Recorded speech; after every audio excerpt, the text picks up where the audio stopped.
ഇപ്പൊ ഇതാ ഇവരെ കൊണ്ടുവിടാൻ വേണ്ടി പോവുകയാണ് കേട്ടോ. അപ്പൊ രാവിലെ കുളിയെല്ലാം കഴിഞ്ഞു. നോമ്പ് തുടങ്ങുന്നല്ലേ, രാവിലെ കുളിയെല്ലാം കഴിഞ്ഞ് എന്നിട്ട് ഫുഡ് ഉണ്ടാക്കലും എല്ലാം കൂടെ കഴിഞ്ഞു. ഇപ്പൊ ഇതാ കൊണ്ടുവിടാൻ പോവാണ് ഇവരെ. ഇതാ ഓടുന്നുണ്ട്.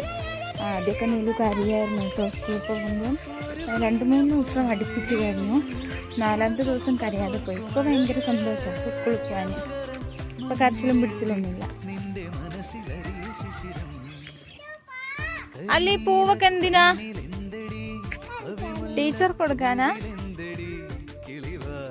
അമ്മേ, ടീച്ചർക്ക് കൊടുക്കാൻ വേണ്ടിയിട്ടതാ പൂവ് ശേഖരിക്കുന്നു. ഏത് ടീച്ചർക്കാ കൊടുക്കുന്നേ?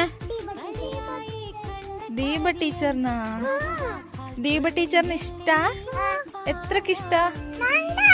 2 ദീപ ടീച്ചർ പാവാ?